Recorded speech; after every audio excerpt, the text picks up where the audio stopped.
You cannot change a person without changing his belief system.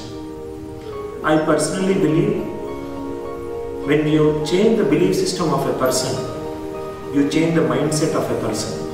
And when you change the mindset of a person, you transform that person. The mission of Anil Nair classes is to enable the potential present in every student who will cross the path of Anil Nair classes.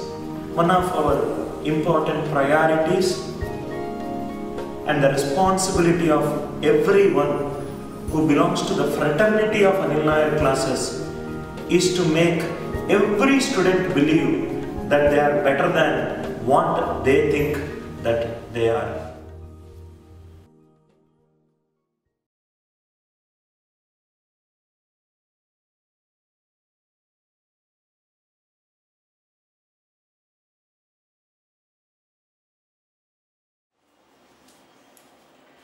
Welcome to Anil Nair classes, a temple of transformation. My name is Anil Nair. I am the founder of Anil Nair classes, and my signature says, excited to be a teacher.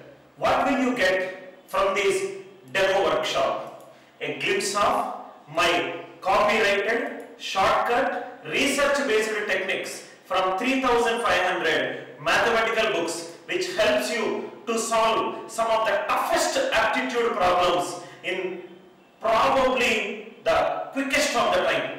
And I promise you that by the end of the workshop, I will give you the supreme confidence to solve any of the competitive examination aptitude problems. My request, advice, suggestion to all the students who are present in today's workshop to make a note of all the shortcut techniques which I am going to discuss in the next 1.5 to 2 hours.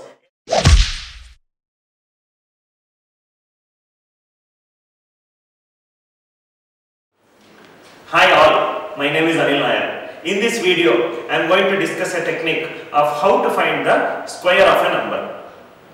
Most of the students know the formula a square minus b square is a minus b into a plus b. But unfortunately, many of the students do not know that actually this is used to find the square of a number. How this is used to find the square of a number? Let us explore. A square minus b square is a minus b into a plus b. If I write minus b square onto the right hand side, this will become a square equivalent to a minus b into a plus b square. Let us take an example. 93 whole square I am finding. 93 whole square. A value is 93. If I get the value of b in the right hand side, I will get the answer. 93 is nearer to which power of 10? 100. So take the base as 10 square.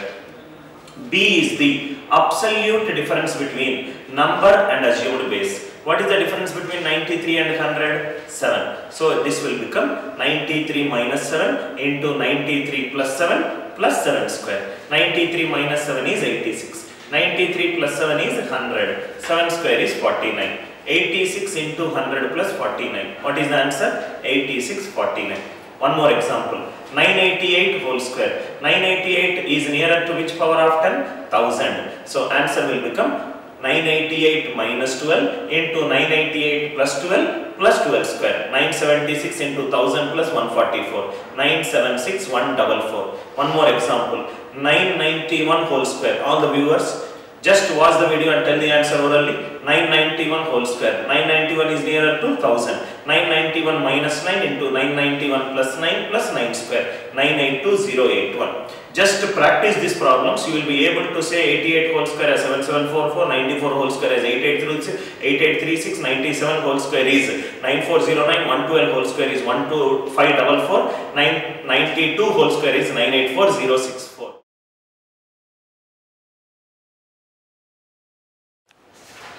Hi all, my name is Anil Nair. In this video, let us see few numbers and we will observe some interesting patterns in that numbers. Now, first logic. How to find the squares of the numbers containing only ones? 111 whole square, we need to find it out. Step number 1. How many ones are there in 111? 3 ones are there. Write down the natural numbers from 1 up to how many ones are there and come back to 1. So what will be the answer? 1, 2, 3, come back to 1, 2, 1. Suppose if 5 ones are there, 5 ones whole square I need to compute.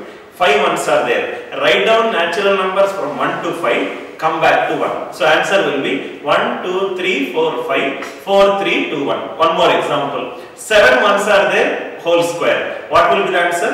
1, 2, 3, 4, 5, 6, 7, 6, 5, 4, 3, 2, 1. This logic will hold good until 9 ones are there. This is the first observation when all the digits present in the number are only ones till 9 ones. Next, squares of the numbers containing only 3s, only 6, only 9s. We will discuss only 9s and then we will use the same pattern on to only 3s and only 6, only 9s. 999 whole square I need to compute. Step number 1. In 999, what is the digit that is repeated? 9. So what is 9 square? 81. Write down 81. 999, how many 9s are there? 3 9s.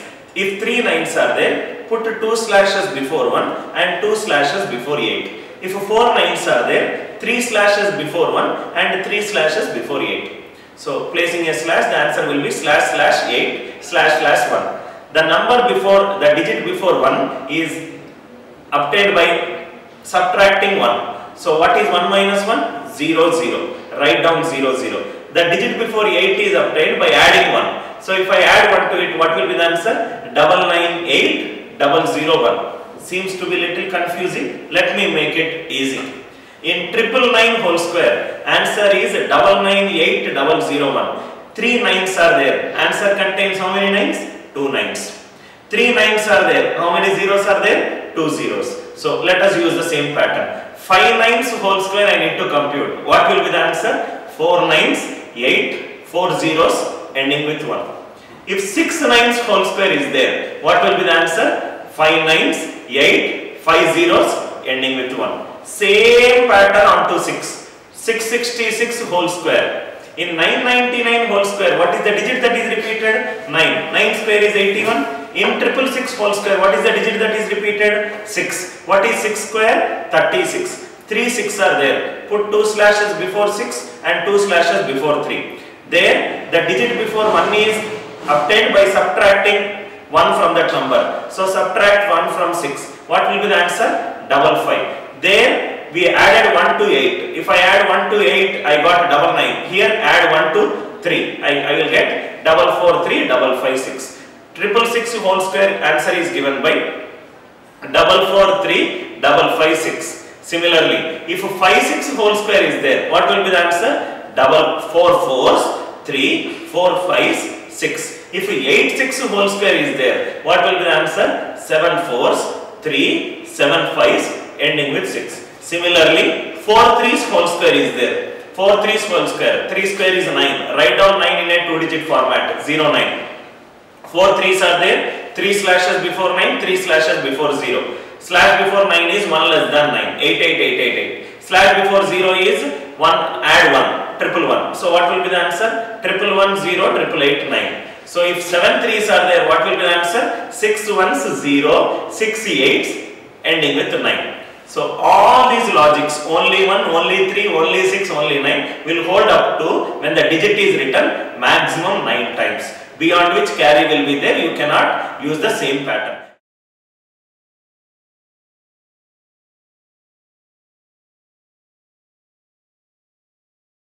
Consider this problem on the screen. Find the last 2 digits for 1315 into 52375 into 34945 into 1245. Now the traditional approach to solve this problem is to multiply these 4 numbers and get the last 2 digits. Another way to solve this problem is to divide every number by 100, get the last 2 digits and multiply the last 2 digits of all these 4 numbers. One important note, when you divide a number by 100, we get the last 2 digits of a number. But don't you think, what if the number of numbers present in the question are more than 4? There are 6, there are 8, 10, 12, 200, 300. Then this process becomes tedious. This will take a lot of time as well as space to solve this problem. Now, let me show you another way to solve this problem. Before solving this problem, let me explain few concepts by taking few examples. Example 1, 15 into 15. The answer is 225. The last two digits are 25. 25 into 25 equivalent to 625. Again the last two digits are 25. 15 into 25 equivalent to 375. Last two digits are 75. Considering these three examples, an important conclusion can be drawn. That is, when you multiply any odd number ending with 5 into any odd number ending with 5 or any even number ending with 5 into any even number ending with 5, the last two digits will be 25. And if you multiply any odd number ending with 5 into any even number ending with 5, last two digits will be 75. Let me take more examples to make you understand this concept. 35 into 35, which is 1225. Again the last two digits are 25 and 3 is an odd number. Odd 5 into odd 5. Take 25 into 75. 25 into 75, it is 1875. It is 75. And 2 is an even number. 7 is again an odd number. I hope you understood the concept. Let us apply the concept discussed right now onto the problem. See the problem carefully. 1315. 131 is an odd number ending with 5. So the first term in the question is nothing but an odd number ending with 5. Next one, 52375. 5237 is again an odd number ending with 5. So the second term nature is, it is an odd number ending with 5. Third one, 34945. 3494 is an even number ending with 5. Fourth term, 1245. 124 is an even number ending with 5. So the entire question can be rewritten as odd number ending with 5 into odd number ending with 5 into even number ending with 5 into even number ending with 5. Odd number ending with 5 into odd number ending with 5. Last two digits will be 25. Even number ending with 5 into even number ending with 5. Last two digits will be 25. 25 into 25. 2 is again an even number. Even number ending with 5. Again here 2 is an even number. Even number ending with 5. Even 5 into even 5. Henceforth, last two digits will be 25 for this question. To make you understand effectively, let us take 2 or more questions and try to answer it orally. First question. Find the last two digits for 125 power 125. 125 power 125. 125, that 12 is an even number. So the question can be rewritten as even number ending with 5 power an odd number. Even number ending with 5 into even number ending with 5, 25. Into even number ending with 5, 25. Into even number ending with 5, 25. So that even number ending with 5, if it is written 125 times, answer will still be 25. One important observation. If you multiply any two numbers ending with 5, such as A ending with 5 into B ending with 5, the answer will be A into B plus A plus B by 2. A plus B by 2 is a term. In this term, if you get any decimals, please ignore the decimals. A into B plus A plus B by 2 ending with 25 or 75. It will end with 25 if A and B both are odd. It will also end with 25 if A and B both are even. It will end with 75 if one among A and B is odd and another is an even number. So A5 into B5 is nothing but A into B plus A plus B by 2 suffixed with 25 or 75. For example, 65 into 85. 6 is an even number, 8 is an even number. So answer last two digits will be 25 as already discussed. So the first term will be A into B, 6 into 8, 48 plus 6 plus 8 by 2, 14 by 2, 7. 48 plus 7, answer will be 55, 25. If another problem, 25 into 95, 2 is an even number, 9 is an odd number, even 5 into odd 5, last two digits will be 75.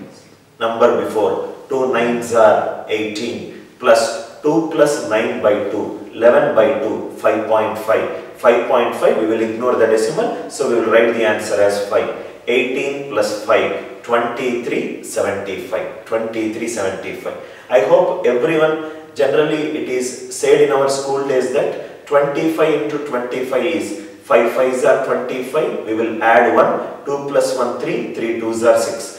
Why that 1 came? 1 came because if you make A and B equal, A5 into A5, A5 into A5, answer last two digits will always be 25 because A is even 5 into even 5. If A is odd 5 into odd 5. A into B, it will become A square. A plus B by 2, it will become A plus A by 2, A square plus A, it is nothing but A into A plus 1. I hope you have understood why we will add 1 when we are finding the squares of a number ending with 5.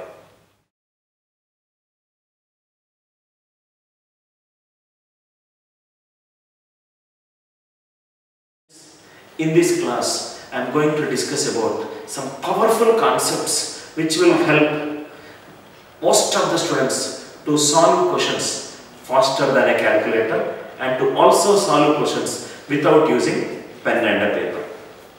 Concept 1. I am going to discuss about digital sum. Listen carefully to every statement of mine and every problem of mine. Digital sum. Definition. Digital sum is defined as sum of the digits until a single digit is obtained. Again I am repeating. Digital sum is defined as sum of the digits until a single digit is obtained. Examples. Example 1.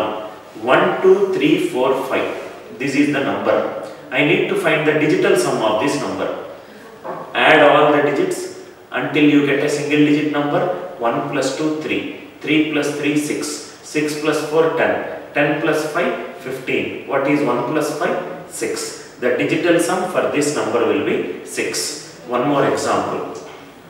5384. 5384. What will be the digital sum of this number? 5 plus 3, 8. 8 plus 8, 16. 16 plus 4, 20. Digital sum for this number will be 20. Suppose 1.34. There is a decimal in that number. Decimal is not a digit. So keep on adding only the numerical values. Keep dot like that only. 1.34. 1 plus 3, 4. 4 plus 4, 8. So digital sum is defined as sum of the digits until you get a single digit number. How to use this powerful concept in most of the mathematical problems? Example 1. 88 whole square equivalent to options. Option 1 7544, option 2 7644, option 3 7744, option D 7844. This is the question. Generally most of the students will find out the square of 88 and will check which answer is the right answer and they will tick mark the answer. Wait for a minute. What if instead of 88 it is 388 whole square? 4788 whole square. As the number of digits in a number increases, finding out any mathematical operations will be difficult. I hope you are all with me. Henceforth, that is not the best method to solve it during the examination time, because the biggest roadblock for the examinations is maximum questions should be solved in minimum amount of time. So, let me discuss the digital sum approach. 88 whole square. 88 whole square. Can I write 88 whole square as 88 into 88? Yes. 88, what is the digital sum? 8 plus 8, 16. 1 plus 6, 7. Another 88 is there. 8 plus 8, 16. 1 plus 6, 7. 7 sevens are 49. 4 plus 9, 13. 1 plus 3, 4. Digital sum in the question is 4. Answer also it should be 4. First option 7544. What is the digital sum? 7 plus 5, 12. 12 plus 8, 20. 20 is 2. Is 2 equivalent to 4? No. Second option 7644. Digital sum 7 plus 6, 13. 13 plus 8, 21. What is 2 plus 1? 3. Is 3 equivalent to 4? No. Third option 7744. 7 plus 7, 14. 14 plus 8, 22. 2 plus 2 is 4. Is 4 matching with 4? Yes. So third option is the right answer. Fourth option 7844. 7 plus 8, 15. 15 plus 8, 23. Is 2 plus 3, 5 equivalent to 4? No. So answer for this question will be the third option, that is 7744. Digital sum. Digital sum is an elimination method. It will help us to eliminate all incorrect answer options. Digital sum will never give you the right answer. Digital sum can be used if answer options are also there. Now, a smart student who is watching this video may get a doubt. Anil sir, what will happen if more than one answer option has the same digital sum value? Let us take one concept, then I will discuss, and this doubt concept is 1, 2, 3, 4, 5, 7, 4, a perfect square. Is 1, 2, 3, 4, 5, 7, 4 a perfect square? Concept. This number is ending with which number? 4. And he is asking whether this number is a perfect square or not. Check what are all perfect squares which ends with 4. 8 square 64. 12 square 144. 18 square 324. 22 square 484. All these numbers are ending with 4. If you observe closely, 8 square 64, 6 is an even number. 12 square 144, 4 is an even number. 18 square 324, 2 is an even number. Any perfect square ending with 4, what should be the tens digit? Even number. In the question, what is the tens digit? Odd number. Therefore, it is not a perfect square. I hope you are all with me. One more concept is 3, 4, 5, 1, 9, a perfect square. This number is ending with which number? 9. Any perfect square ending with 9. Check the tens digit nature. 7 square 49. 13 square 169. 17 square 289. So these are all ending with 9. Tens digit is always even number. But in the question, what is the tens digit? Odd number. Therefore, it is not a perfect square. Now, why am I discussing this perfect square logics during digital sum? Because I want to use this concept in the problem. Second example, 73 whole square equivalent to. Listen carefully to this example. 73 whole square equivalent to. First option, 5129. Second option, 5229. Third option, 5329. Fourth option, 5239. Again, I am repeating. Options are 5129, 5229, 5329 and 5239. Now if you observe, let us compute the digital sum for the question. 73 whole square. 73 whole square is 73 into 73. 73, what is the digital sum? 7 plus 3, 10. 1 plus 0, 1. 73, what is the digital sum? 7 plus 3, 10. 1 plus 0, 1. 1 ones are 1. Digital sum in the question is 1. Answer also it should be 1. First option. What is the first option? 5129. 5129, what is the digital sum? 5 plus 1, 6. 6 plus 2, 8. 8 plus 9, 17. What is 1 plus 7? 8. Is 8 equivalent to 1? No. Second option. 5229. 5 plus 2, 7. 7 plus 2, 9. 9 plus 9, 18. 1 plus 8, 9. Is 9 equivalent to 1? No. Third option. 5329. 5 plus 3, 8. 8 plus 2, 10. 10 plus 9, 19. What is 1 plus 9? 10. 1 equivalent to 1. Yes, third option may be the right answer. Fourth option.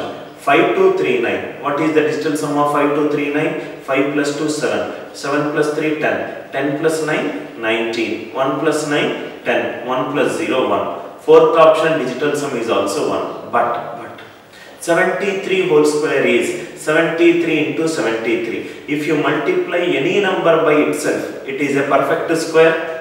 Now, what is the fourth option? Fourth option is 5239. It is ending with which number? 9. Just now we discussed a few minutes before. Any perfect square ending with 9, tens digit should be an even number. What is 5239? What is the tens digit in this number? 3. 3 is odd. Therefore, it is not a perfect square. I hope the logic is very clear. So, like that, knowing more and more concepts, you will be able to eliminate all answer options one by one. This is the beauty of knowing the fundamentals. Now, another student might ask this question. Sir, you took an example, 2 examples where you are finding the square of a number. What if we are finding the cube of a number? See the second example, 24 whole cube. Options are, first option 13524, second option 13624, third option 13724, fourth option 13824. 24 whole cube. 24, what is the digital sum? 2 plus 4 6. 6 cube, what is 6 cube? 216. What is the digital sum of 216? 2 plus 1 plus 6, 9. Digital sum in the question is a 9. Answer also should be 9. Check all the options. Lift that number 13824. What is 13824 digital sum? 1 plus 3 4. 4 plus 8 12. 12 plus 2 14. 14 plus 4 18. 1 plus 8 9. 9 equivalent to 9. So you can also use this logic in finding the cube of a number. Let us see how to use this logic when you are multiplying the numbers. Another question. 96 into 97 equivalent to options. Option 1 9112. Option 2 9212. Option 3 9312. Option D 9412. 96 into 97. 96. What is the digital sum? 9 plus 6 15. It is 6. 97. What is the digital sum? 9 plus 7 16. 7. 6 sevens are 42. What is 4 plus 2? 6. Digital sum in the question is 6. Answer also it should be 6. So if I lift the option 9312, what will be the answer? 9 plus 3 12. 12 plus 1 13. 13 plus 2 15. What is 1 plus 5? 6. We used this logic in squares, in cubes, in multiplication. Now let us use this logic in division. Next one. 156 by 12 equivalent to 156 by 12 equivalent to options are like this: 11, 12, 13 and 14. 11, 12, 13 and 14. Now see here, 156 by 12 equivalent to how much? Can I say that suppose if 12 by 4 is there, it is a 3. I will convert the division into multiplication. Can I write 12 as 4 into 3? Yes. What is 4 3s are 12. 1 plus 2 is a 3. 12 digital sum is also 3. Whenever problems related to division are there, convert into multiplication and try to solve. So 156 by 12 equivalent to, I will write 156 equivalent to 12 into answer option. 156, what is the digital sum? 1 plus 5 6. 6 plus 6 12. What is 1 plus 2? 3. Digital sum in the question is 3. 156 equivalent to 12 into how much? 12, what is the digital sum? 3. Then again substitute the option 13. 13, what is the digital sum? 4. 3 4s are 12. 1 plus 2 is 3. 3 equivalent to 3. I hope it is very clear with terms of division. Now, another student might ask me a question. Anil sir, what happens if it is a decimal related question? Another example. 1.1 into 1.2 equivalent to 1.1 into 1.2 equivalent to options 1.22, 1.32, 1.42, 1.52. 1.1, what is the digital sum? 2. 1.2, what is the digital sum? 3. 2 3s are 6. Digital sum in the question is 6. Answer also it should be 6. 1.32, what is the digital sum? 1 plus 3 4. 4 plus 2, 6. I hope it is clear. Where all digital sum will be used? Digital sum will be used wherever numerical values are there. Sir, is there any case where digital sum cannot be used? Yes, there are few cases. Let us discuss that case. Suppose if for example 1.67 is there. What is the digital sum of 1.67? 1 plus 6, 7. 7 plus 7, 14. What is 1 plus 4? 5. 1.67 digital sum is 5. If I approximate it to 1.7, what is 1.7 digital sum? 8. So digital sum is changing. When you are approximating a number, you are actually removing few digits and you are truncating the values. When you are truncating the values or when you are removing few digits, the digital sum will definitely get affected. No. Important note, digital sum cannot be used when the values are approximated. Digital sum cannot be used when the values are approximated. Now, few more applications of digital sum. Suppose for example, 25% of 480. There are so many textbooks which teaches you percentage and fraction equivalent values. Now, I am proposing you don't need to mug up any values. 25% of 480. It is nothing but 25 into 480 by 100. 25, what is the digital sum? 7. 480, what is the digital sum? 4 plus 8, 12. 1 plus 2, 3. 7 into 3, 21. 21 is 3. 3 by 1, 3. Answer digital sum should be 3. Answer digital sum should be 3. 120 is the answer option. 120, what is the digital sum? 3. Now, some students might ask me doubt, sir, here the question is very easy. Suppose for example, if the question is like this, 27% of 37. 27% of 37.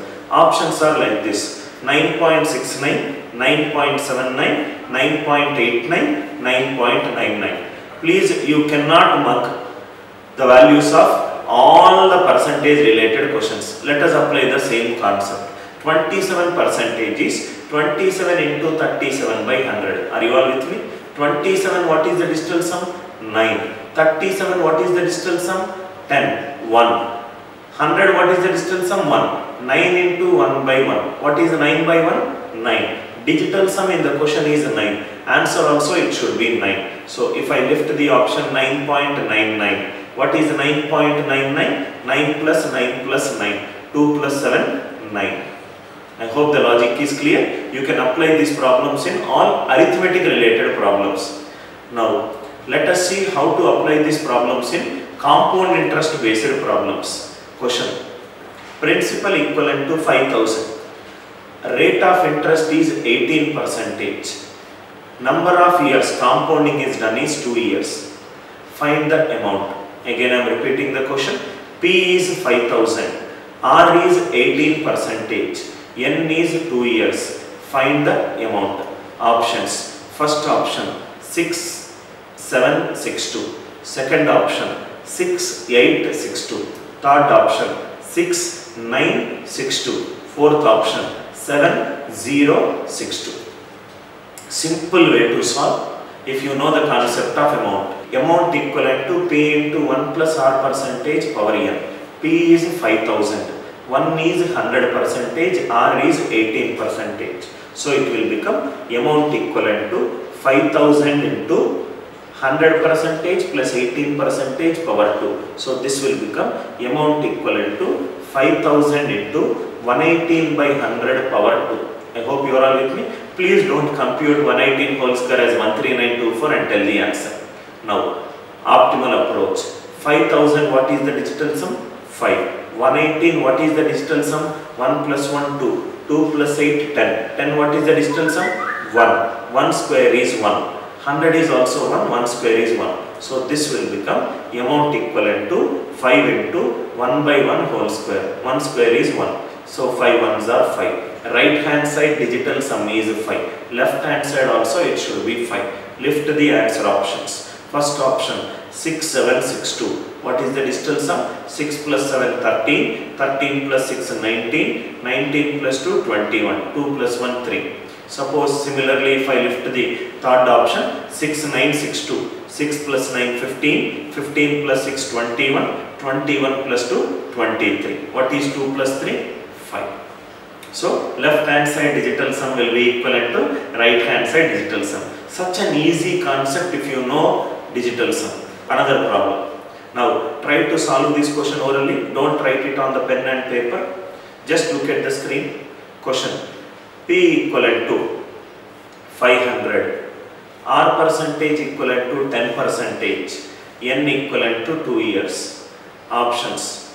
505, 605, 615, 625, 635. Again, amount equivalent to P into 1 plus R percentage power N. P is 500. 500 into 1 plus 10 percentage power 2. 1 is nothing but 100. 100 percentage plus 10 percentage. 110 percentage. 500 into 110 by 100 power 2. 500, what is the digital sum? 5. 110, what is the digital sum? 2. 2 square is 4.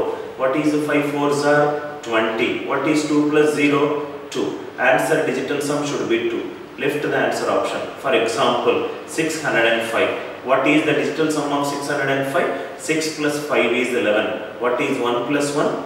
2. Left hand side should be equated with right hand side. Now, let us discuss one more level 3 problem, how to execute digital sum concept. Question. Square root of 1 plus 20 into 21 into 22 into 23.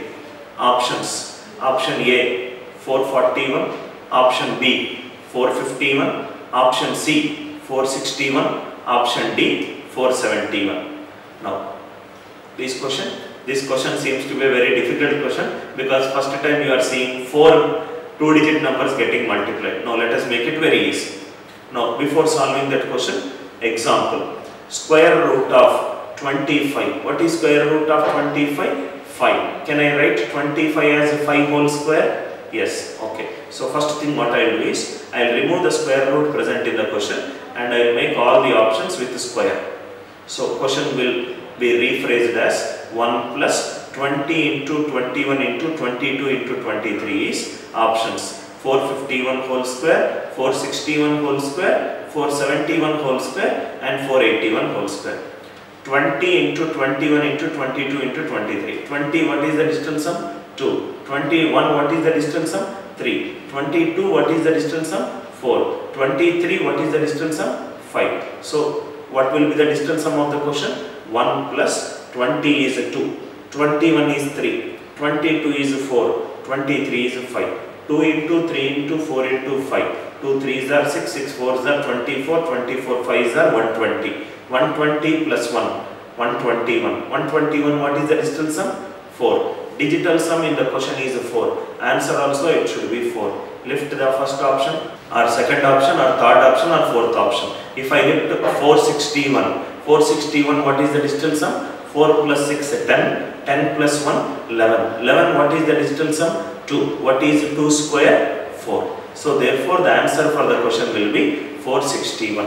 I hope you have understood how to apply digital sum across various mathematical operations. Now, please make a note of this statement carefully.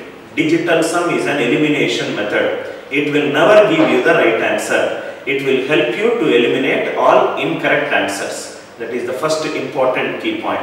Number 2 point. Digital sum concept coupled with knowing some more fundamental concepts, you can probably save 30% of the time as well as space while solving competitive examinations question.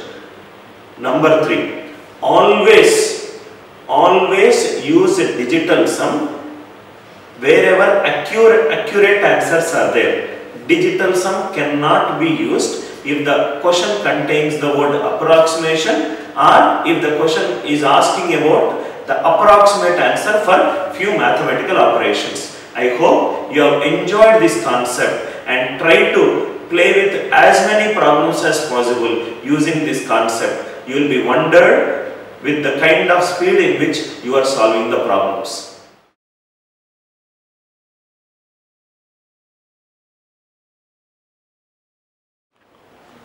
We discussed how to apply digital sum concept in compound interest related problems. But a smart student might ask me a doubt, Anil sir, what will happen if more than one answer option has the same digital sum in the answer option? As we know, digital sum is an elimination method. It will never give the right answer, it will eliminate wrong answer options. So whenever more than one answer option has the same digital sum in compound interest problems, we will use another powerful concept in arithmetic, that is successive percentage. Before discussing the application of successive percentage, first let us understand the definition of successive percentage. Suppose there is an initial value 100. On 100 there is an increase of 10%. So if I increase 10% on 100 increase of 10, value will become 110. On that 110, again I am applying another 10%. So 10% of 110 is 11. So on 110, if there is an increase of 11, what will be the final value? 121. Here, if you make a note of it, after applying 1%, again I applied percentage. Repeated application of percentages is nothing but successive percentage. What is the initial value that we got? 100. What is the final value that we got? 121. What is the overall increase? Increase is 21%. Can I write 21% as 10 plus 10 plus 10 into 10 by 100%? Yes, because 10 plus 10 is 20, 10 into 10 is 100, 100 by 100 is 1, 20 plus 1 is 21%. Make a note of this important point. If the percentage increases are A percentage and B percentage, overall percentage increase is given by A plus B plus AB by 100%. A plus B plus AB by 100%. Remember, this concept is applicable in all the cases where the product of two parameters is constant. Wherever you find the product of two parameters constant, you can use this concept. For example, length into breadth equivalent to area, speed into time equivalent to distance, price into consumption equivalent to expenditure, men into days equivalent to work. Wherever two parameters are multiplied, you can make use of this concept. First we will start with the level 1, then we will move to level 2, then we will discuss level 3 problems. Level 1 problems. Length is increased by 20%, breadth is increased by 30%. Find the percentage increase in area of the rectangle. What is A value? 20. What is B value? 30. Both are increased. So it will become A is positive, B is positive. Substitute in the notation 20 plus 30 plus 20 into 30 by 100%. What will be the final answer? 56%. Area is increased by 56%. A level 1 question. Another example. Price is increased by 40%. Consumption is decreased by 25%. Find the percentage change in expenditure. Price is increased by 40%. A is plus 40. Consumption is decreased by 25. B is minus 25. So substitute in the notation 40 minus 25 plus 40 into minus 25 by 100%. 40 minus 25 is 15. So 40 into minus 25 by 100 is 25. 4s are 100, 4 10s are 40. 15 minus 10 is 5%. So the overall percentage change in expenditure is 5%. I hope level 1 problems are clear. Level 2 problems. Radius of a cylinder increased by 10%. Height increased by 20%. Find the percentage change in the volume of the cylinder. Volume of the cylinder is given by pi r square h. So it will become pi into r into h. There are 3 parameters that are multiplied. What are the values? R into h. Take any 2 values. Let me take r into r. What is r value? 10%. Another r value? Same 10%. Apply it twice. If I apply it twice, 10 plus 10 plus 10 into 10 by 100%. It is 21%. What is height value? 20. 21 plus 20 plus 21 into 20 by 100%. 41 plus 4.2%. 45.2%. I hope it is clear. Suppose for example, instead of solving, I will give you the approach for the second question. 3 successive discounts of 30%, 20%, 10% is equal to single discount how much? Discount. What is a discount? Suppose I bought a product worth 100 rupees. My friend said, please give it to me for 80 rupees. So I sold it for 80 rupees. What is a discount? Discount is the money lost because of friendship, isn't it? So discount means I am losing money. So answer will be minus 30%, minus 20% and minus 10%. Same concept, take any two, get the answer, do it with the third one and that will be the final answer. These are level 2 problems. Now before discussing level 3 problems, please take this example. Amount equivalent to 6962. R percentage equivalent to 18%. N equivalent to 2 years. Principal equivalent to how much? First option 4,200. Second option 4,300. Third option 4,100. Fourth option 5,000. So if I use the concept of digital sum, 6962 equivalent to P into 1 is 100%, P into 118 by 100 whole square. 6962, what is the digital sum? 6 plus 9, 15, 15 plus 6, 21, 21 plus 2, 23, 2 plus 3 is 5, 5 equivalent to P into 118, what is the digital sum? 1, 1 square is 1, 100, what is the digital sum? 1, 1 square is 1, 5 equivalent to P into 1. Now, third option, what is the third option? 4,100, what is 4 plus 1? 5, 5 ones are 5, what is the fourth option? 5,000. 5,000 digital sum is 5, 5 ones are 5. Here in this question, more than one answer option has the same digital sum. So you are stuck with the right answer out of the two best answers. Now in this case, we will move to successive percentage. Listen carefully to the successive percentage approach. 6962 equivalent to P into 1 plus 18% power 2. Now 1 plus 18% power 2. Instead of solving it and finding out 118 whole square as 13924, listen to this approach. 18% successively 2 times. If I do successive percentage, we know the notation A plus B plus AB by 100%. 18 plus 18 plus 18 into 18 by 100%. 39.24%. Approximately make this 39.24% as 40%. If I make it as 40%, plug out the answers. We got two answers right now with us, 4,100 and 5,000. Plug out 5,000. So this will become 5,000 into 1 plus 40%. That means instead of applying 2 times successively 18%, it is equivalent to applying 40% once. So 5,000 into 1 plus 40%. What is 40%? 2 by 5. 5,000 into 1 plus 2 by 5. 5,000 into 7 by 5. It is approximated to 7,000. Is 6,962 closer to 7,000? Yes. So that means answer will be 5,000. If more than one answer option has the same digital sum, apply the concept successive percentage. One more example to make this concept very clear to you. P equivalent to 500. R percentage equivalent to 2%. N is 4 years. What will be the approximated value of amount? Wherever approximation word is there in the question, digital sum cannot be applied. Please underline this. Digital sum cannot be applied when the values are approximated. So we need to find the approximate value of amount. So amount equivalent to 500 into 1 plus 2% power 4. 2% successively 4 times. 2%, 2%, 2%, 2%. 2% 2 times is 4%. 2% successively done 4 times is approximately 4% 2 times. 4% 2 times is approximately 8%. So the question can be transformed as amount equivalent to 500 into 1 plus 8% approximately. Answer is very close to 540.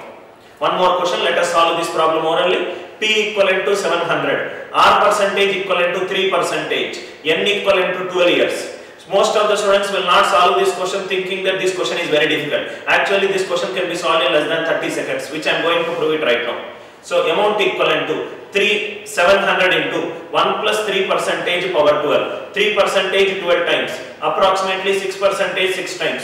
6% 6 times, approximately 12% 3 times, 12%, 12%, 12%, 12 with 12, approximately 25%, 25% with 12, 25 plus 12 plus 25 into 12 by 100%, 40%. That means answer is approximately 700 into 1 plus 40%. 40% is 2 by 5, 700 into 7 by 5, 140s are 700, 147s are 980. So answer is greater than 980. By knowing this approach, you can solve most of the compound interest related problems. So we discussed the digital sum approach to cross check whether our answer is right or wrong.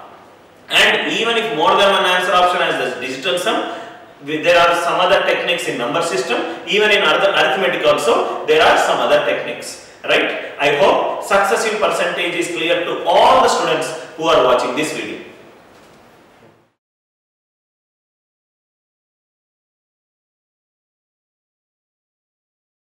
Let us solve a problem present on the screen.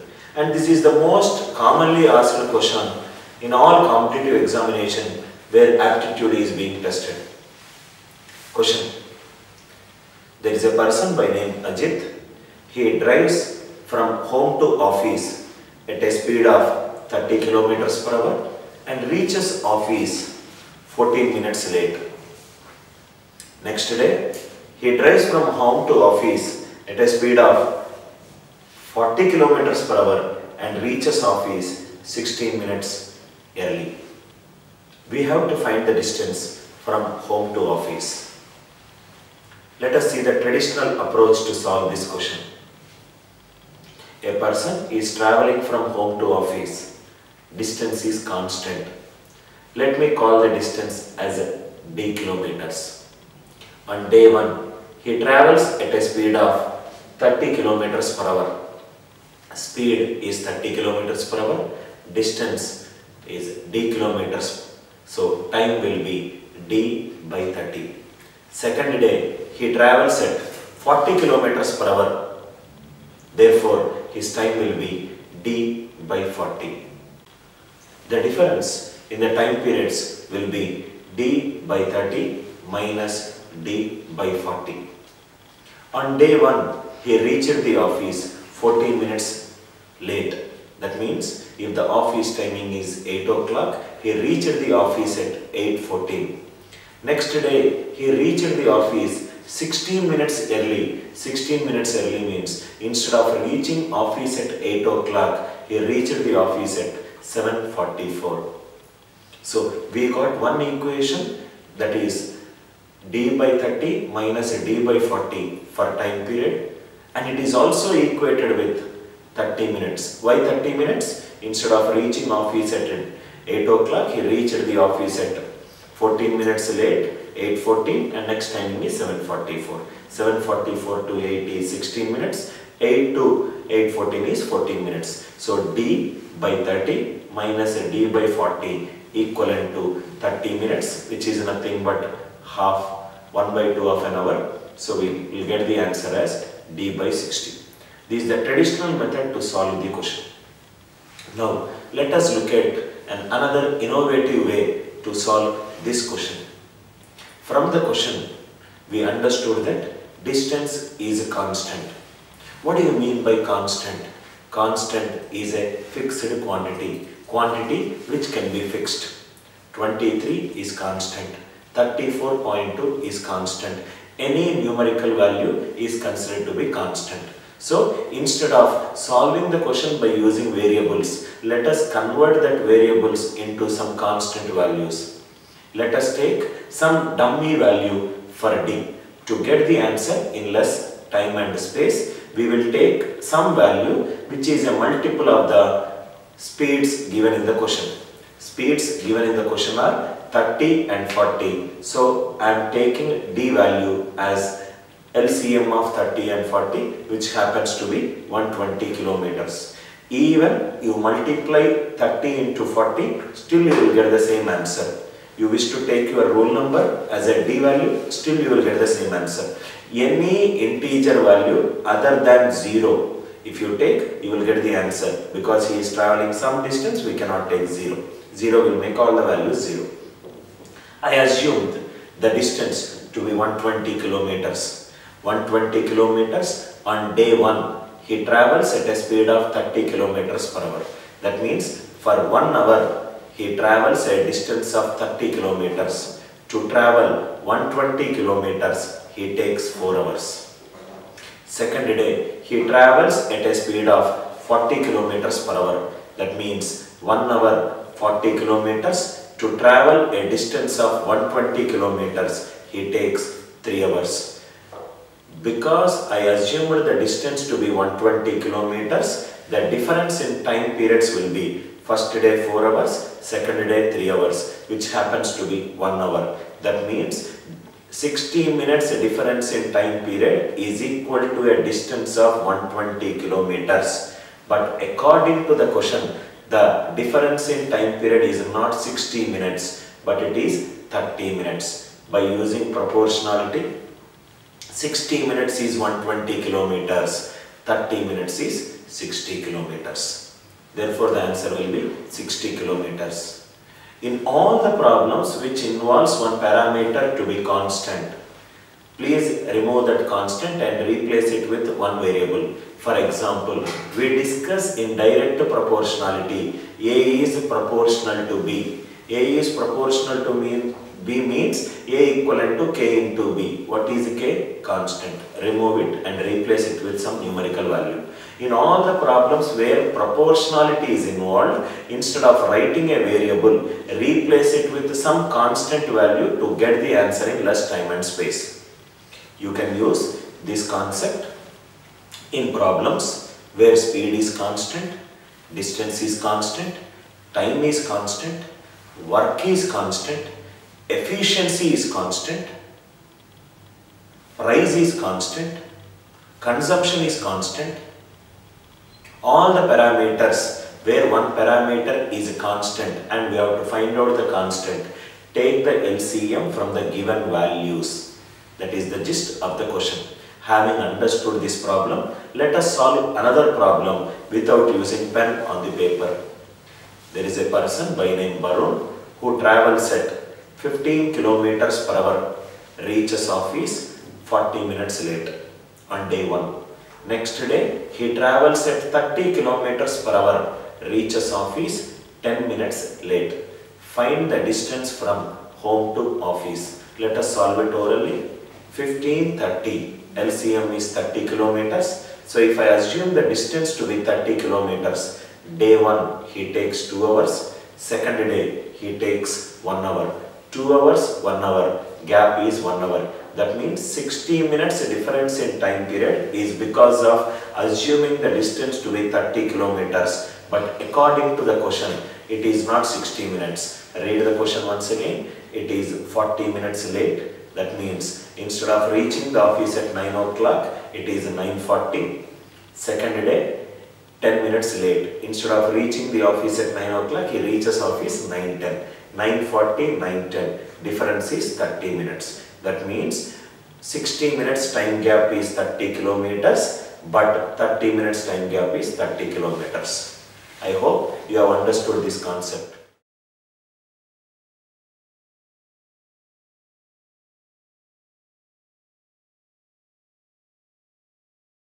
In this video, I am going to take one problem from time and work, and I am going to apply the concept of LCM to simplify this problem in less time and space. Question: A plus B can complete a work in 12 days. B plus C can complete a work in 15 days. A plus C can complete a work in 20 days. We require how many days it takes for A to complete the work individually. This is the question. Step number 1. They both are doing some work, either A and B or B and C or C and A. If they are doing some work, work is always considered to be constant. What do you mean by constant? Constant is a fixed quantity. So step number 1. Since the quantity is fixed, take any value that comes into your mind. To get the answer in less time, let me take the LCM of the number of days. LCM of 12, 15, 20. 12, 15, 20. LCM is 60. So assume that the total work is 60 units. A plus B can complete a work in 12 days. In 12 days, 60 units work is done. That means in one day, they both of them will do 5 units work. B plus C, they can complete the work in 15 days. 15 days, 60 units work is done. In one day, they will complete 4 units work. A plus C, they can complete the work in 20 days. 20 days, 60 units. One day, 3 units. So, the 3 equations are transformed to A plus B will do 5 units per day. B plus C will do 4 units per day. A plus C will do 3 units per day. Add all the 3 equations. If I add A plus B plus B plus C plus A plus C, 2 into A plus B plus C will be 12. A plus B plus C will be 6 units per day. What do we require? A alone. What is B plus C in one day? It is 4 units. So, A plus 4 will give 6. A will give 2 units per day. One day, 2 units. To complete total 60 units, how many days are required? 30 days. So, A can complete the work alone in 30 days. Always remember, my dear viewers, whenever one parameter is a constant, either in time, speed and distance problems or in time and work problems, right, replace it with some numerical value, preferably the LCM from the given values. One more question. This question I am going to solve it orally. Just pay attention to it. A plus B can complete a work in 20 days. B plus C can complete a work in 30 days. A plus C can complete a work in 60 days. A alone how many days? Step number 1. LCM of 20, 30, 60. 60. A plus B in one day, 3 units per day. B plus C in one day, 2 units per day. A plus C in one day, it is 1 unit per day. Adding all of this, 2 into A plus B plus C will give you 6 units per day. A plus B plus C, it will be 3 units per day. I require A alone. B plus C in one day, it will be 2 units per day. So, A plus 2 will give me 3. A will be 1 unit per day. 1 day, 1 unit. 60 units, 60 days. All the problems in time, speed and distance and time and work can be solved orally if you know how to compute the LCM from the given values.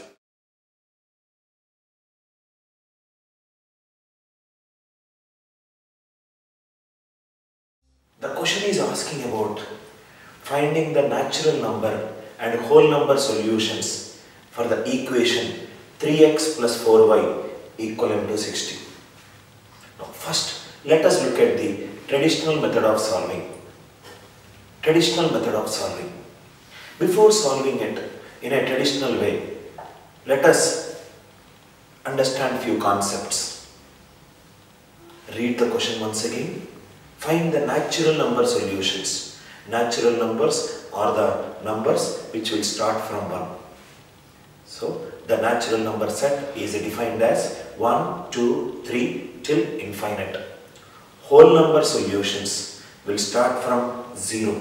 So, whole number solutions set is defined as 0, 1, 2, 3 and infinite. Natural numbers will not take 0. Whole numbers will take 0. Second observation, the question states that the equation is of the form 3x plus 4y equivalent to 60. That means we are trying to solve all the equations which are of the form ax plus by equivalent to k. Third observation, observe the equation 3x plus 4y equivalent to 60. 3 is a factor of 60. 60 can be divided by 3 with a remainder 0. 60 can also be divided by 4 with a remainder 0. That means 3 and 4 are factors of 60. We are trying to solve that equations which are of the form ax plus by equivalent to c, where a comma b are factors of constant. These are the 3 observations. You should make a note of it before solving the question. Now, concept 1. If the equation is of the form ax plus by equivalent to c, just try to analyze these 2 expressions. Ax plus by equivalent to c. If I write this equation as a into x plus b, then the next term will be written as b into y minus a equivalent to c, because plus ab should get nullified by minus ab. That means a into x plus b into y minus a equivalent to c. That means x is increased by b, y is decreased by a. That means in an equation of the form ax plus by equivalent to c, x and y are inversely related to each other. If x increases by b, y will decrease by a. If x decreases by b, y will increase by a. Since both of the coefficients of x and y are factors of constant, you can start with either x equivalent to 0 or y equivalent to 0 and generate the corresponding other variable values. For example, 3x plus 4y equivalent to 60. I placed y equivalent to 0. If y is equated with 0, 3x will become 60. X will be equated with 20. So let us prepare a table which goes like this. Left hand on the first column, let us take the values of y, and the second column, let us take the values of x. If y is 0, x will become 20. As discussed a few minutes before, x and y are inversely related. X, if it increases by 4, y will decrease by 3. So if y is 0, y will increase by 3. So the next value will become 3. X will become 20 minus 4, 16. So x will decrease in steps of 4. Y will increase in steps of 3. If y is 0, x is 20, the complete table can be filled as follows. X will become 20, next 16, next 12, next 8, next will be 4, next will be 0. Y will become 0, 3, 6, 9, 12, 15. These are the 6 doublets which we got for x comma y. Natural number solutions are the solutions which does not take x and y zeros. So there are 4 doublets. Therefore, natural number solutions for this equation will be 4. So in this table, we have got 2 doublets. With one doublet, x is equated with 0, and another doublet, y will be equated with 0. So whole number solutions also include these 2 solutions apart from the remaining 4 solutions. So the natural number of solutions for this question will be 4, and whole number solutions it will be 6. This is the traditional method of solving, where you have to create a table which talks about all the corresponding values of x and y. This is the traditional method. Optimal method of solving the question. Now, before solving the question in an optimal way, let us understand few concepts and then execute the concept onto this problem. For example, 6 plus 9 equivalent to 15. What did you understand from this equation? 6 is a multiple of 3. 9 is a multiple of 3. 15 is also a multiple of 3. That means if you add 2 terms which are multiples of 3, answer is also a multiple of 3. First observation. Second observation. 6 plus 9 equivalent to 15. 6 is a multiple of 3. 15 is a multiple of 3. 9 should also be a multiple of 3. That means if a plus b equivalent to k, if a and k are multiples of some number, b should also be a multiple of some number. I hope it is clear. Let us carry forward this concept onto the problem. Observe the equation carefully. 3x plus 4y equivalent to 60. That means 3x is a multiple of 3. 60 is a multiple of 3. That means y should also be a multiple of 3. So I will write y as 3a. Second observation. 3x plus 4y equivalent to 60. 4y is a multiple of 4. 60 is a multiple of 4. 3x is also a multiple of 4. So x will be 4b. So this equation can be written as 12b plus 12a equivalent to 60. That means b plus a equivalent to 5. b plus a equivalent to 5. Now b plus a equivalent to 5. Instead of enumerating this one, let us take a simple example. b plus a equivalent to 5. There are 5 balls which are kept in front of you, and these 5 balls should be kept in 2 bags. Let me call that bags as b and a.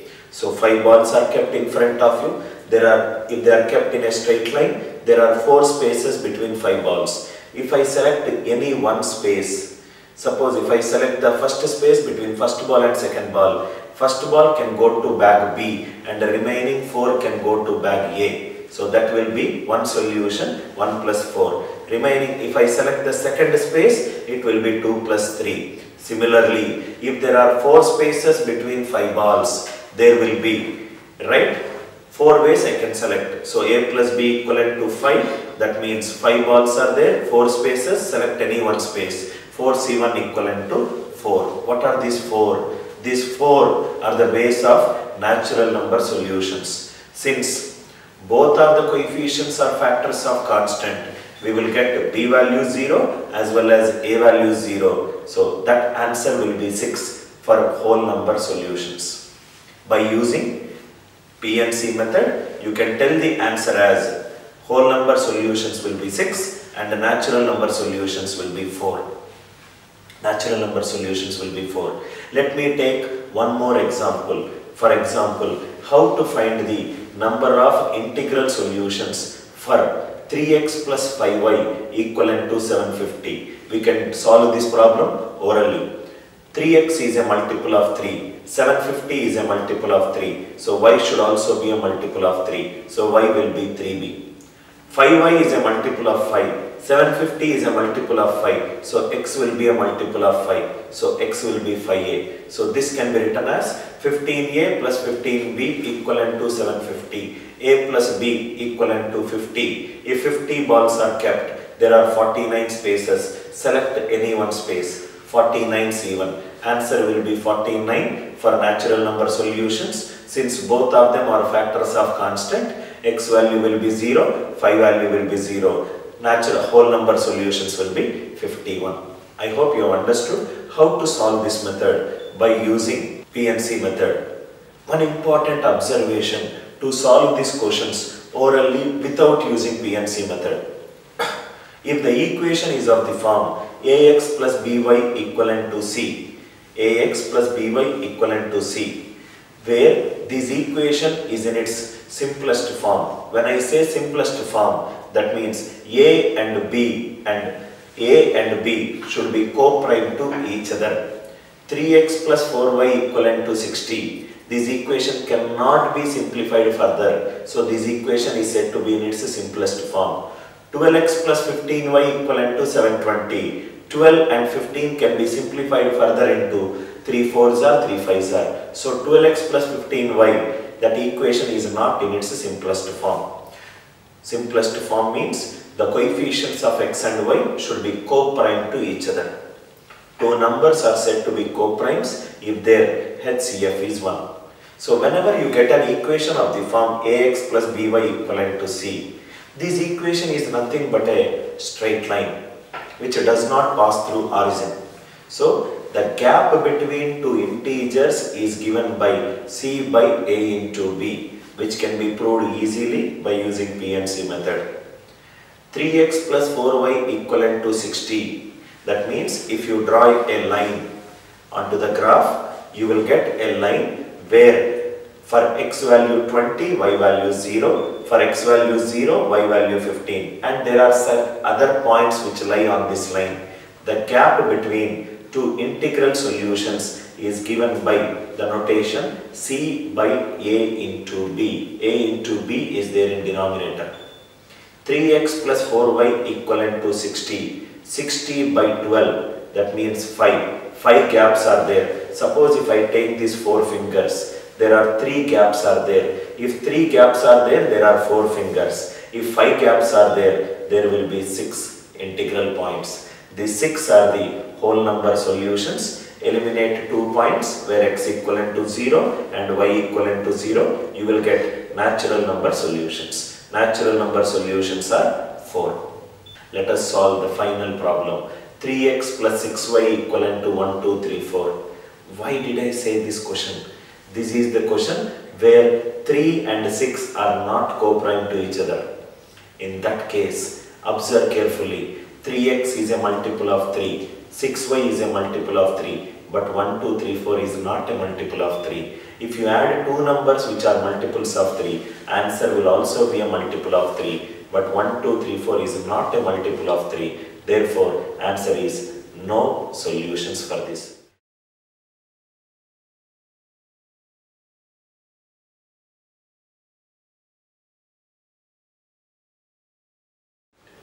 Hi all, my name is Anil Nair. Through this video, I want to give a video response to few students who got doubts in my previous video related to positive integral solutions. First, let me explain the doubt asked by a student via mail. Sir, you explained how to find out natural number and a whole number solutions for an equation containing two variables. What if there are more than two variables? How to solve that kind of questions? So, let me explain how to solve that kind of questions by taking a question as an example. Question: how to find the number of positive integral solutions to the equation 2x plus 3y plus 6z equivalent to 360. As we already know, positive integral solutions are nothing but natural number solutions. Traditional method of solving this question. Before solving it in a traditional method, let me recap two concepts which I discussed in the old video related to integral number solutions. Concept 1. If the equation is of the form ax plus by equivalent to k, where a and b are co-prime to each other, the gap between two integral solutions is given by c by a into b in denominator. The number of positive integral solutions is given by c by a into b minus 1. The number of non-negative integral solutions is given by c by a into b plus 1. This works when both a and b are factors of constant.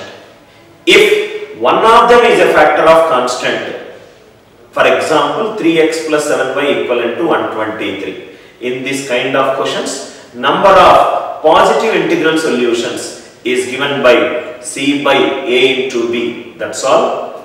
Number of non-negative integral solutions is given by c by a into b plus 1. Let us apply these concepts onto this problem. 2x plus 3y plus 6z equivalent to 360. Since the question is asking about an natural number solutions, start putting z equivalent to 1. Why did I pick up z equivalent to 1? Because out of 2x, 3y and 6z, the coefficient of z is highest, so we will get less number of steps. If z equivalent to 1, this will become 2x plus 3y equivalent to 354. This equation is of the form ax plus by equivalent to k. So the number of positive integral solutions will be 354 by 2 into 3, 6. 6 5s are 6 9s are 59 gaps will be there. So 58 will be the positive integral solutions. Put z equivalent to 2. 2x plus 3y plus 12 equivalent to 360. 2x plus 3y equivalent to 348. Again apply the notation, you will get the answer. Keep substituting from z value 1 to till z equivalent to 59. Because z equivalent to 59 will give you 354. So 2x plus 3y equivalent to 6. So 2x plus 3y equivalent to 6. 6 by 6 equivalent to 1. One gap will be there. That means 2 non-negative integral solutions and 0 natural number solutions. Add all this, we will get the answer.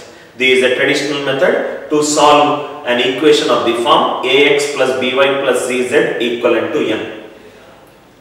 Too many steps are involved in solving this question. This will kill our time and space. Let us get into an optimal method of solving this question. Before solving it in an optimal way, please observe the question again. 2x plus 3y plus 6z equivalent to 360. One important observation, 6 is a multiple of both 2 and 3. We will attack the question by using the root cause of this problem. 2x plus 3y plus 6z equivalent to 360. 3y is a multiple of 3, 6z is a multiple of 3, 360 is a multiple of 3, x should be a multiple of 3, x will be 3a. 2x is a multiple of 2, 6y is a multiple of 2, 360 is a multiple of 2, so y will also be a multiple of 2, so this will become 2b. So the entire equation can be transformed as 6a plus 6b plus 6z equivalent to 360. A plus b plus z equivalent to 60.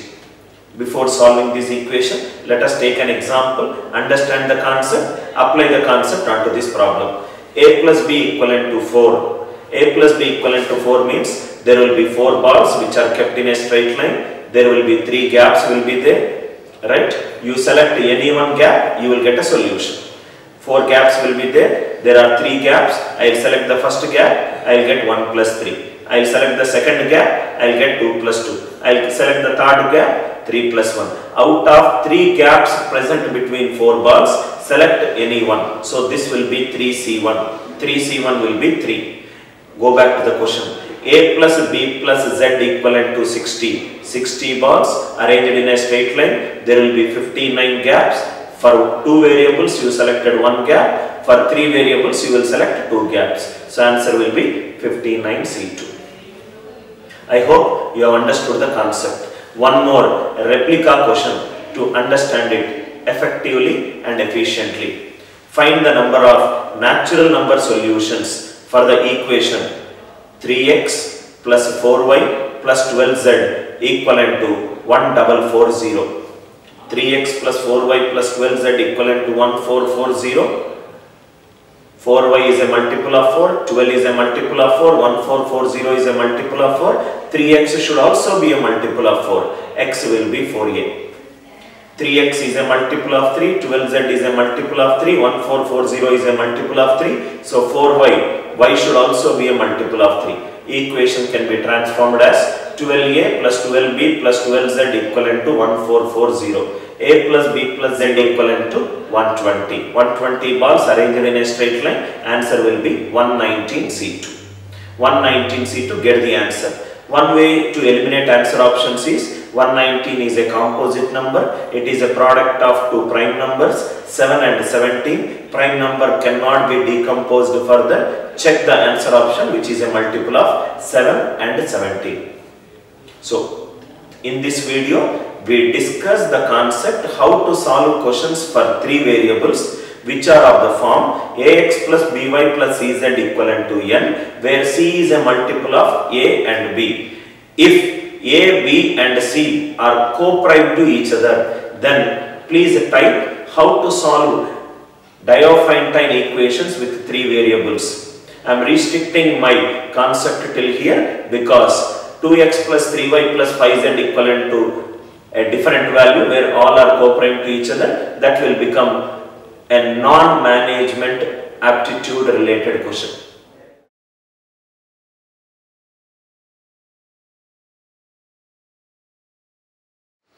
Hi all, in this video we are going to discuss a powerful concept to save your time and space related to problems based on dice. So, write down the heading, how to find out the number of ways when you roll a die 2 times. When I am speaking about a die, I am speaking about an unbiased die. Shekuni used biased die. Right. Listen to the concept. Step number 1. An unbiased die will have a numbering from 1 to 6. 1, 2, 3, 4, 5, 6.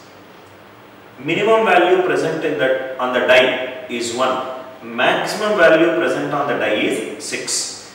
If you roll die 2 times, what is the minimum sum that you get when you roll 2 times? 1 plus 1 is 2. What is the maximum sum that you get when you roll 2 times? 6 plus 6, 12. That means when you roll die 2 times, the various sums that are possible are starting with 1 and ending with 12. So the various sums will be 2, 3, 4 and so on up to 12. Minimum value is 2, maximum value will be 12. The series is in arithmetic progression. What will be the average in arithmetic progression?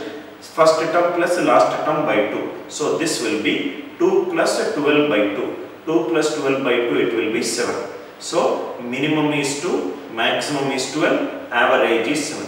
So I will draw an illusionary triangle. I will explain why am I drawing this triangle. I will draw a triangle. The top vertex will take the value 7. That is nothing but average. So the top vertex will be 7. On the left hand side, write down all the various sums possible. 2, 3, 4, 5, 6, 8, 9, 10, 11, 12. So left hand side the various sums will range from 2 to 6. Right hand side the sums will range from 8 to 12 and there will be a triangle. Next step. Write down all the natural numbers sequentially starting from 1. Starting with 2. So beside 2 in bracket write down 1. 1, next will be 2, next 3, next 4, next 5, next 6. That means for sum 7 the number of ways will be 6. After reaching 6 come back to 1. So it will be 5, 4, 3, 2, 1. So the numbers which I wrote right now, they represents the number of ways. Number of ways. See here, in how many ways will you get a sum 3?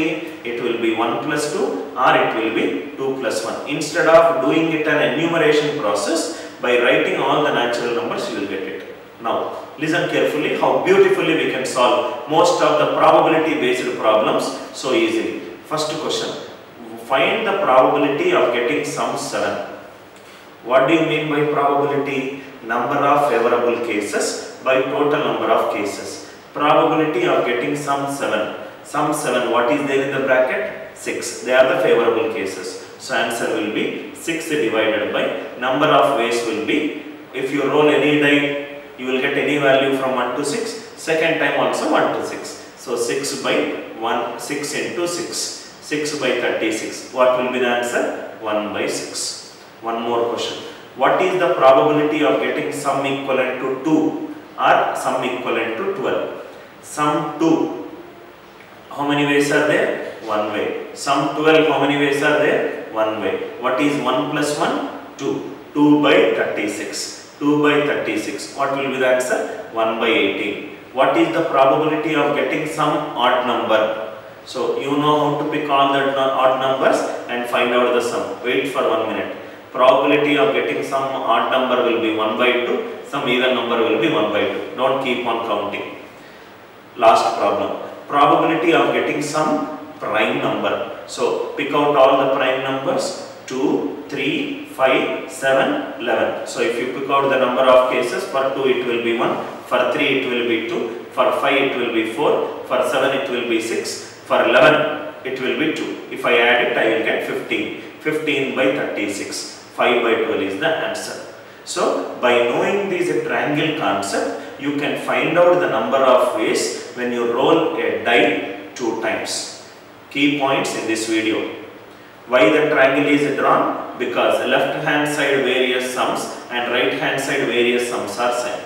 Why we are increasing from 1 to 6? Because if you see the parallelism of counting the numbers, 2 value will be 1 plus 1, 3 value will be 1 plus 2, 2 plus 1, 4 will be 1 plus 3, 2 plus 2, 3 plus 1. Number of ways are increasing by 1. So I wrote all natural numbers starting from 1, went up to 6 and came back from 6 to 1. I hope you have understood the logic. After watching this video, go back and solve any problem related to number of ways of finding sum when 2 dice are rolled. You will be amazed by the kind of speed and accuracy you will get the answer.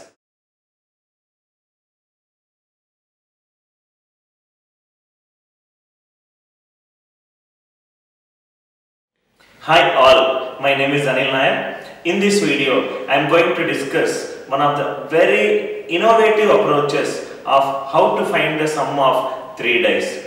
Generally, if you roll 3 dice, the question will be like this. In how many ways will you get sum 12? Finding out by using enumeration will take a lot of time and space. Therefore, we are discussing this approach. Step number 1. A die will have numbers from 1 to 6. Step number 2. If you roll the die 3 times, what is the minimum sum that you will get? Minimum sum is obtained by adding all minimum values. So 1 plus 1 plus 1 is 1.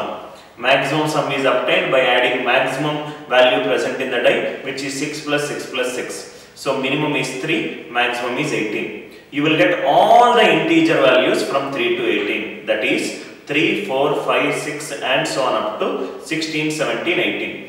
Minimum is 3, maximum is 18. If you observe all the sums obtained, they are in arithmetic progression. So step number 3, average of n terms in arithmetic progression is first term plus last term by 2. So 3 plus 18 by 2, 21 by 2, which is 10.5. Average is 10.5. Take an integer less than 10.5, take an integer greater than 10.5. So you will get two values 10 and 11. Draw a line with endpoints as 10 and 11. After that, draw a line downwards, draw a line downwards. What are all the values that you will get? Minimum is 3, 3, 4, 5, 6, 7, 8, 9, 10. This line also 11, 12, 13, 14, 15, 16, 17, 18. I wrote all the sums that are possible. Next, starting with 3, write down the value 1. 1 represents the number of ways in which you get a sum 3. 1 plus 1 plus 1 is 3. After 1, add 2. 1 plus 2 is 3. After 3, again add 3. It is 6. I hope you have understood. The difference between the terms are going like this. First it is increased by 1, then it is increased by 2, then it is increased by 3, then it is increased by 4, then it is increased by 5, then it is increased by 6. So what will be the number of ways? First one, for 3 it will be 1, for 4 it will be 3, for 5 it will be 6, for 6 it will be 10, for 7 it will be 15, for 8 it will be 21. If I follow this series, what will be the next element that actually I will get? 21, 15 plus 6 is 21, 21 plus 7 is 28. So first you write down at 28. In the 28 cases, but actually what is the sum that you are getting? 9. For 9 you are getting 28. 9 there is a case 7, 1, 1, 1, 7, 1, 1, 1, 7. But if you roll a die, will you get a sum 7? No. That means out of 28 cases, these 3 cases are eliminated. So how much you will get a value? 25. No need to do all this. Write down the series up to 21. After 21, what is the perfect square? 25. After 21, what is the perfect cube? It is 27. So the series, the number of ways in the left hand side will be like this. 1, 3, 6, 10, 15, 21, 25, 27. Same thing duplicate onto the right hand side. 11 it will be 27, 12 it will be 25, 13 it will be 21 and come up to 1.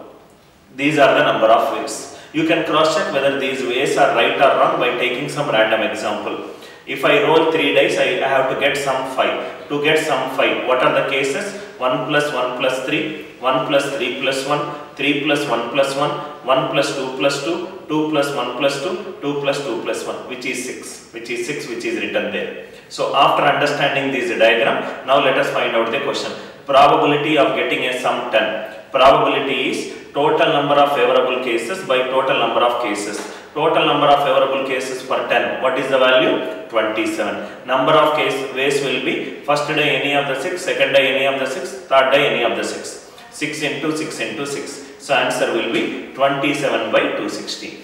Probability of getting sum equivalent to 4 or 17. For 4 what will be the answer? 3. For 17 what will be the answer? That is also 3. 3 plus 3. 6 by 216. 1 by 36. So by using this diagram, you can solve any problems related to sum of 3 dice. Now key points to remember: after 21 take the perfect square, that is 25. After 21 take the perfect cube, that is 27.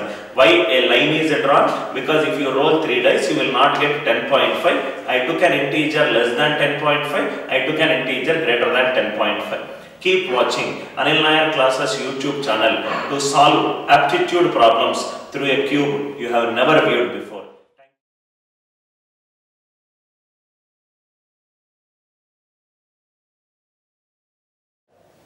Today in this video, let us see some better approaches to solve problems from arithmetic progression. Problem.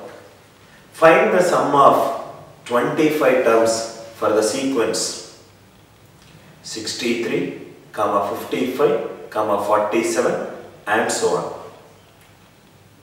Before solving the better approach, let us see the traditional method of solving. Everyone knows that this is an arithmetic progression series where A is the first term and D is the common difference between the terms. So A in this case is 63, D is the difference between two consecutive terms, so which is 55 minus 63, which is minus 8. A value is 63 and D value is minus 8. We know that means I know that and you also know that. We know that the sum of n terms in arithmetic progression is given by n by 2 into 2a plus n minus 1 into d. N, the number of terms we require sum is 25. N is 25, A is 63, D is minus 8, put it in the formula, you will get the answer. But are we really interested in this one? In this kind of learning? Let us see a logical way to solve this kind of problems. Before solving it in a logical way, let me explain few concepts. First concept, average of n terms in arithmetic progression is given by middle value. For example, 1, 4, 7, 10, 13. Average is given by middle value, which is nothing but 7 in this case. 7 is nothing but first term plus last term by 2. If the number of terms in the AP series are odd, middle value will become middle term. If the number of terms in the arithmetic progression is even, middle value will not be the middle term. For example, 1, 4, 7, 10, 13, 16. Average is given by first term plus last term by 2, 1 plus 16 by 2, which is nothing but 17 by 2, 8.5. So 8.5, 1, 4, 7, there are 3 terms. 10, 13, 16, there are 3 terms. 3 terms to the left, 3 terms to the right, 8.5 is the middle value. I hope the concept is clear. Again I am repeating. Average of n terms in an arithmetic progression is nothing but the middle value. Middle value will become middle term if the number of terms in the sequence are odd. Read the question. Find the sum of 25 terms for the series. Average by definition is given by sum of the quantities by number of the quantities. Total 25 terms he is asking. Let me find out the average. 25 terms, 12 terms to the left, 12 terms to the right. What will be the middle value? Middle value will be T13. So this expression can be written as T13 equivalent to sum of 25 quantities by 25 quantities. T13 can be determined by A plus 12D. 63 plus 12 into minus 8 into 25. I will get sum of 25 terms. T13 will be 63 plus 12 into minus 8. It will be minus 33. Minus 33 into 25 is minus 825 is the answer. The objective behind discussing this logical way to find the n terms is to solve multiple problems without applying formulae. For example, another question. How many terms in the sequence minus 56, minus 49, minus 42 and so on will sum up to 0? How many terms in the sequence minus 56, minus 49, minus 42 will sum up to 0?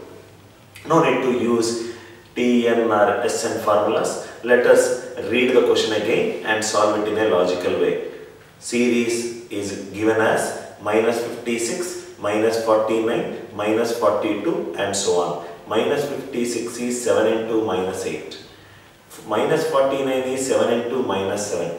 Minus 42 is 7 into minus 6. That means the series that are given are nothing but the negative multiples of integers from 1 to 8. Are you all with me? Right. So there are total minus 56 to minus 7. There are negative 8 multiples. Then comes 0. To get the sum 0, minus 56 should be nullified by plus 56. Minus 49 should be nullified by plus 49. So there are negative 8 terms. There should also have positive 8 terms. So negative 8 terms, positive 8 terms, including 0. Total how many terms are there? 17 terms are there. 17 terms, sum will be 0. We have not used any formula to solve the question. Another question. T8. 8th term in an arithmetic progression is 40. We need to find out total sum of 15 terms. One method is to use Tn and Sn, another logical method T8 and S15. Ask yourself this question, why he is asking us to find the sum of 15 terms. 15 terms, 7 terms to the left, 7 terms to the right. What is the middle term? T8. Middle term can also be an average if the number of terms are odd. So average is nothing but T8. So average equivalent to sum of the quantities by number of the quantities. T8 equivalent to S15 by 15. Whatever the T8 value that is there in the question, please substitute it and get the answer. We are able to connect the dot between T8 and S15 because for S15, T8 is the middle term.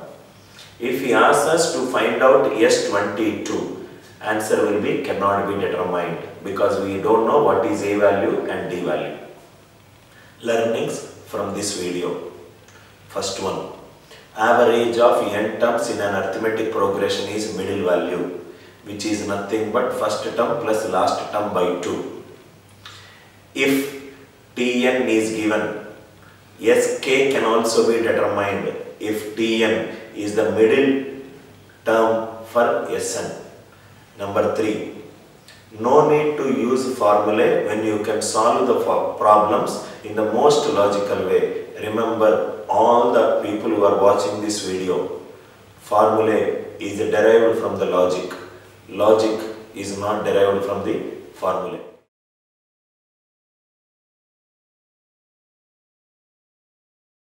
In this video, we are going to discuss one of the most powerful concepts in geometry, that is virtual positioning. Before I discuss this method, let us take a problem, solve it in a traditional way, understand why that method is not the best method to solve few problems, then we will explore a new method. Let us take a question. Question. There is an equilateral triangle. Equilateral triangle side is 12 centimeters. In the equilateral triangle, a circle is inscribed.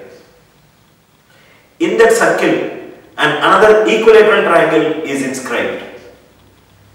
The question is, find the ratio of the area of the equilateral triangle inscribed in a circle to the area of the equilateral triangle on which the circle is inscribed. This is the question.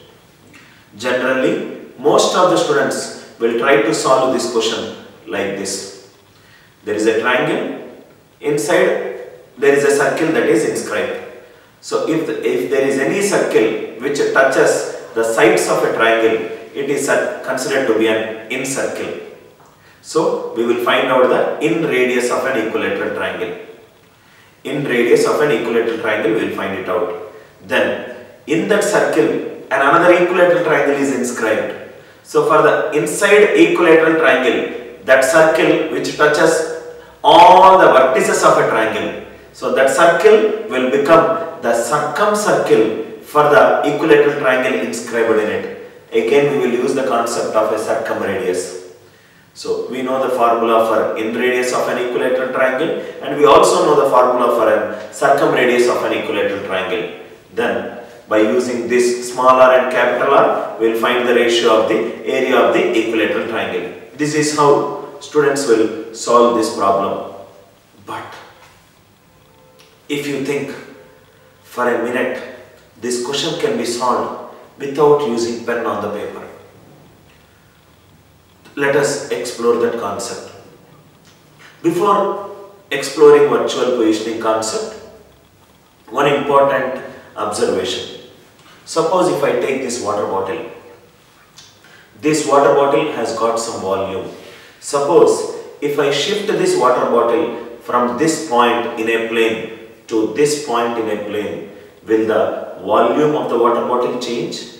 No. Answer will be no. Suppose if I flip this water bottle up and down, will the volume of the water bottle changes? No. That means if you translate a figure from one point to another point, or if you rotate a figure from one point to another point, right, the volume or the area, please make a note of this statement, number of integral points of any geometrical figure does not change if I translate the figure or if I rotate the figure.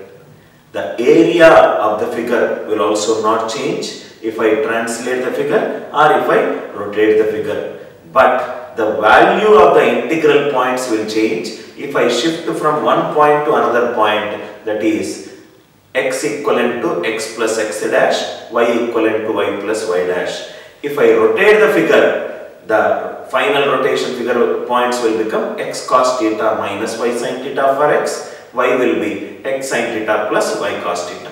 Now, we will use the concept just discuss it right now to find out the area. So, what to do is, in an equilateral triangle there is a circle, in that circle there is another equilateral triangle. So, what I will do is, I will flip the equilateral triangle from bottom to top. If I flip this equilateral triangle, please observe the figure.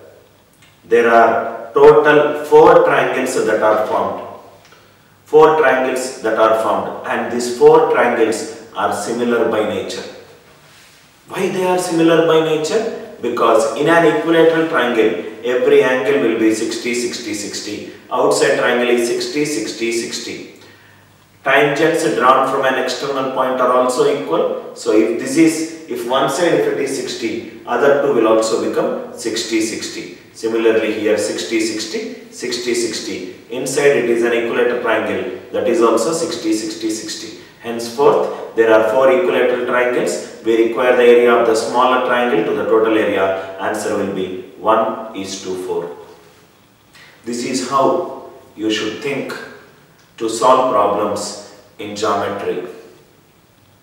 This virtual positioning concept is used for all convex polygons. The concept discussed in this video cannot be used for concave polygons. Take any 2 points inside a polygon, try to draw a line. If the line goes outside, then the polygon is said to be a concave polygon. For example, you take a rectangle, you take any 2 points, draw a line lies completely inside. You draw some zigzag figure, maybe something like this. Take any 2 points. If you get at least one line which goes outside the polygon, then the polygon is said to be a concave polygon. Virtual positioning is one of the oldest concepts in geometry, used exclusively for convex polygons.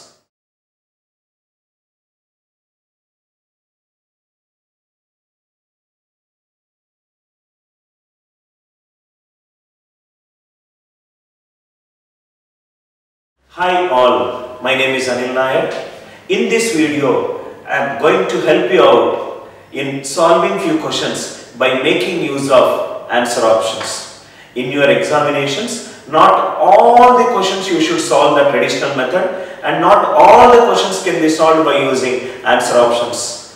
So if there are any questions which can be solved in less time and less space by making use of answer options, why not use it? With that intention, and let me help you out in understanding how you can solve this by just making use of answer options. There is a question which goes like this: find all the values of p such that 6 lies somewhere between the root of the equation x square plus 2 into p minus 3 into x plus 9 equivalent to 0. X is a real number. And there are 5 options which are given to you. First option P less than minus 3 by 4. Second option P greater than 6. Third option 0 less than P less than 6. Fourth option 0 less than P less than 3 by 4. Fifth option, fifth P greater than minus 3 by 4. Okay. Before solving this Jugaad method, let me help you out in understanding the question first. The equation given x square plus 2 into P minus 3 into x plus 9 equivalent to 0. Now, third option is 0 less than P less than 6. Let me take any value between 0 to 6. Let me take 3. P value equivalent to 3. Put it out in the equation. So what it will become? X square plus 9 equivalent to 0. X square plus 9 equivalent to 0. X equivalent to plus or minus 3i. You cannot express 3i on a number line. Therefore, third option is ruled out. See the fifth option. Fifth option is saying P greater than minus 3 by 4. That means he is saying that any value greater than minus 3 by 4. Is 3 greater than minus 3 by 4? Yes, but 3 is not giving me the answer. So option 5 is also ruled out when P equivalent to 3. Check the second option. Second option is saying P is greater than 6. If I take P equivalent to 8, the equation will become x square plus 10x plus 9 equivalent to 0. X square plus 10x plus 9 equivalent to 0 will give you the roots minus 1 and minus 9. Does 6 lie between the roots minus 1 and minus 9? No. So therefore, second option is ruled out. Having understood how to solve this question by plugging in few values, plug in a value of P from option number 1 that will satisfy the statement. Therefore, option 1 is the answer option. Let us solve another question. How to eliminate answer options. What is the value of x in the equation? X square plus x plus 1 into x plus 2 into x plus 3 into x plus 6 equivalent to 0. The answer options for this question are given as 3 plus root 3, 3 minus root 3, minus 3 plus root 3 and 0.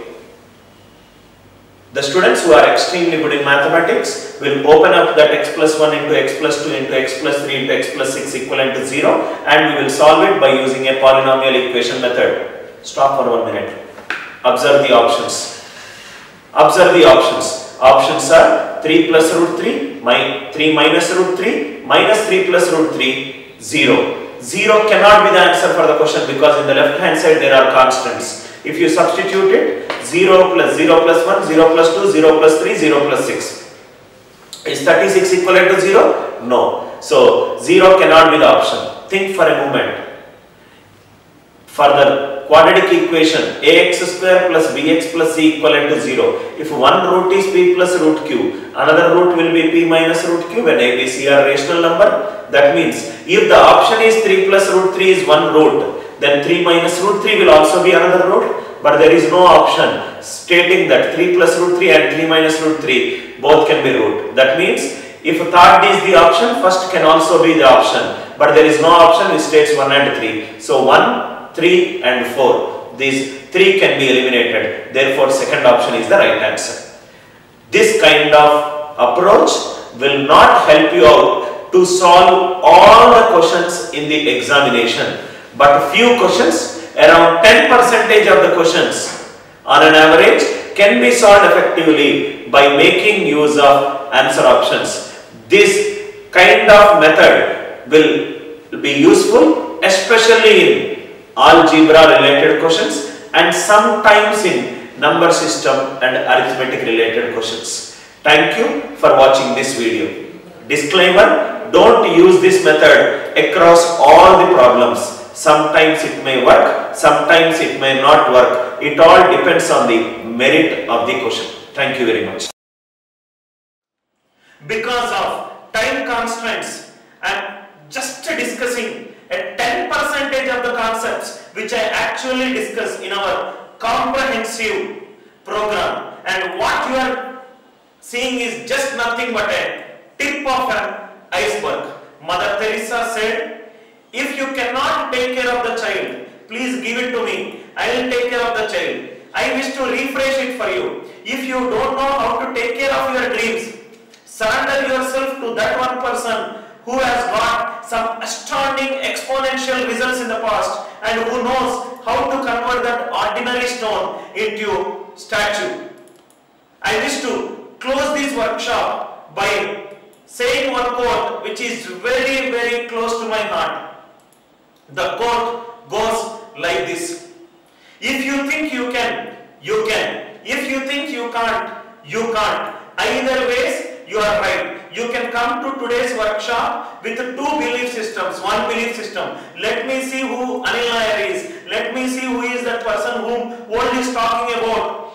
Or you can come to the session thinking that now I will learn something and I will ensure that my dream becomes a reality by getting associated with Anil Nair classes. We Anil Nair classes promise you that we will co-travel with you and we will be there with you till the time your dream becomes a reality, because your success is my organizational success. Thank you very much for attending today's session. Keep a smile, cause a smile. Even for any help, feel free to send a mail to my mail ID info@anilnairclasses.com. Please take our helpline 8297212234, which is a non-perfect square, to register immediately. Big brands don't teach, best teachers do. Hi, I'm Krishna. I'm CEO of Learnpedia. When I talk about Anil Nair, the only thing that reminds me is he leaving his job at Infosys, coming to us. I was working with Career Launcher as a business head for entire Hyderabad. I remember when I asked him why he would like to leave a job at Infosys and join a company like Career Launcher into education. He said, the only thing that drives me is passion for teaching. And that is something that he is living totally, right from that day till date, even with what he's doing at Anil Nair classes. I believe he's making a difference. All the coaching institutes which are training students for CAT or civil services or anything related to aptitude are doing the conventional way of teaching. The difference with Anil Nair is the value addition he does in the classroom. The motivation he brings in that really makes a student learn with passion is something that I believe is unique at Anil Nair classes. Anil is not just a good teacher. This is what I have observed. A good teacher teaches good, whereas Anil is a motivator. He inspires the whole lot of student community with a repertoire of thoughts, and those thoughts are very modern. And whenever you find Anil in the company of the students, the whole atmosphere is charged with energy. Whatever he teaches, so that will, in a simple manner, he will induct the students. So that is his greatness. It is morals and education that is very much essential today. This is what you find in Anil Nair's classes. Our purpose and objective inviting Anil Nair is it is understood that he is one of the leading #1 trainer in India for most of the competitive exams, right from CAT to GRE to CRT. So in that purpose we invited him, and we are happy that to have this great man in our campus today. For that matter, innovations that he does in his programs. When I heard about Subject Plus, I was surprised. He's inviting successful entrepreneurs, successful businessmen, successful engineers into his classroom to share their insights. That is something I don't think any coaching institute is taking an effort in adding value to the students. One session that he did, that is life transforming seminar, I was very happy to know the value it has created in the minds of students. I had also been going through his blogs, the videos that he had been sharing on YouTube. So look at the value that he's creating. I think Anil Nair classes is the way to go. I'm sure he'll do a fabulous job in the days to come.